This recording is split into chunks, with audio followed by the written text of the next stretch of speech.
I'm here today with my friend and client, Michelle. Michelle, tell us a little bit about your role and this moment in time at your organization. Yeah, sure. So I work for the Department of Social Services in Mecklenburg County, and I lead the training development and culture team. But more specifically, as it relates to this, DSS is one of the largest departments in the county. We have about 1,300 employees across 5 divisions, and the work varies. So we have salaried folks, hourly folks, after hours, call center, social workers in the field. So there's just a lot to consider when it comes to thinking about flex scheduling. And when the county went remote back in March, we had some policies in place, but had to really rethink what this was going to look like to make flex scheduling work for individuals and also for business needs.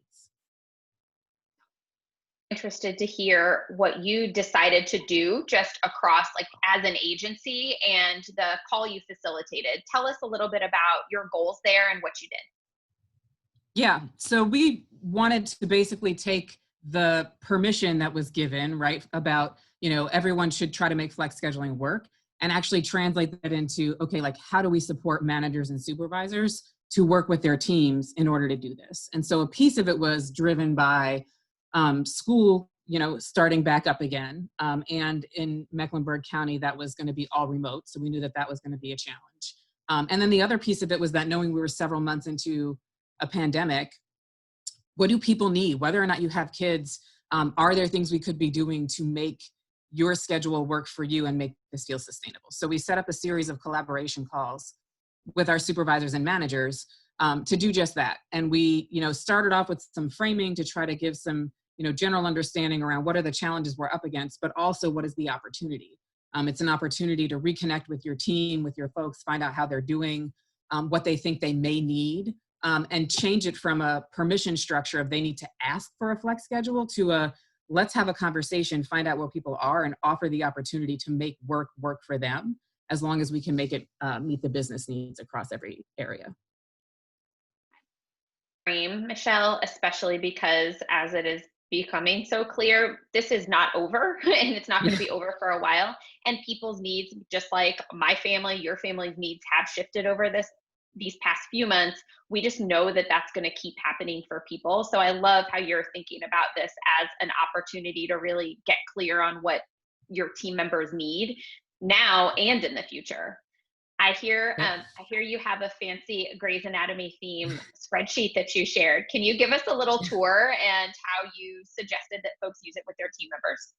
Yeah, absolutely. So given what I said with, we have folks doing all kinds of different roles in different places, I wanted to lead with here's how I'd open my brain up and try to figure this out for my team. And I have a team, but we're all salaried. So I wanted to try to play this out for folks to give them an insight into how my brain works and how it could potentially help them. So I'll share that.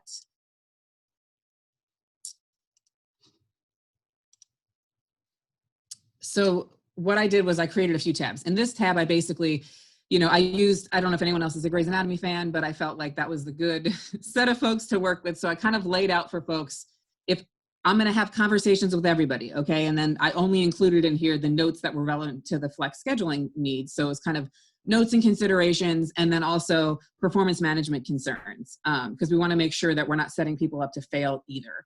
We want to try to make sure we're being transparent about that. So I shared with them kind of, this is where you would capture notes about that, and then what do you do with that? And then there was a tab that I set up, given that schedules varied day by day, I built it out for every day of the week.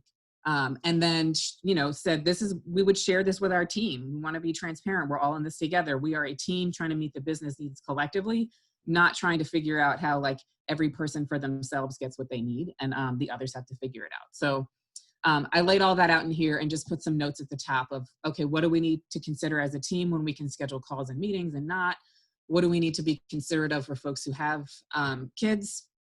And then created a blank template in here as well for folks to use if they wanted it.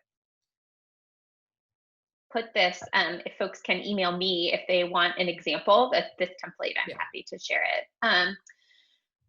I love so much about this, and it's reminding me of a lot of things that have really emerged as best practices in managing remote teams and managing remote teams right now. Both being clear, like setting those clear expectations and helping people set up schedules that work for them, and also just really explicitly having conversations about how folks need to be supported and what they need to feel successful. As we close out, I'm guessing that one of the reasons you have this on your brain and you're so good at this is because you personally are juggling being a single mom, this demanding full-time job, and managing remote school. What are you personally grounding in, or what's helping you navigate this tricky time just as a human and as a working mom? Yeah, absolutely. Yeah. And I think that's why it always helps. The empathy, I think, helps in anything, right? But when you're like literally living this out in your own home, and my kids are in first and third grade, so we're not in the self-sufficiency phase yet. So for me, I think even more broadly, my approach to things, particularly as a single mom and being totally solo for years now, is just needing to be realistic about expectations. So I don't encourage setting a low bar for anything usually in life. But for me, it was like when we went remote, I was like, okay, I just need to operate under the assumption that we're just not going back for like forever. Because I can't keep setting myself up to be, okay, if I could just get till May, if I could just get to here. So I think for my own expectation setting, doing that, and then also being able to do that for my kids, because I think it's hard for them being so young. They want to go back to school. They want to like see their friends. So I kind of kept a low bar. And I mean, here we are now, I don't know, 7 months, and it's looking to be for a lot longer. But the one thing that I keep coming back to, and this is a quote that I kind of, reflect on and meditate on, and I have over the years, having gone through a lot of loss and trauma and change. And it's a Lao Tzu quote that I keep coming back to, and it's, life is a series of natural and spontaneous changes. Don't resist them. That only creates sorrow. Let reality be reality. Let things flow naturally forward in whatever way they like. For a control freak, that is hard to accept, but I think that is what I've seen, and even going way back, I went through Hurricane Katrina, and that turned my life upside down. But I can't control nature. I can't control pandemics. So I try to control the things I can, but also just understand that wherever we're going on this path is where we're going to be. And I need to just be okay with that. So that's the best I got. Pretty good. Thanks so much for sharing that. And I know your team is lucky to have you keeping that orientation right now.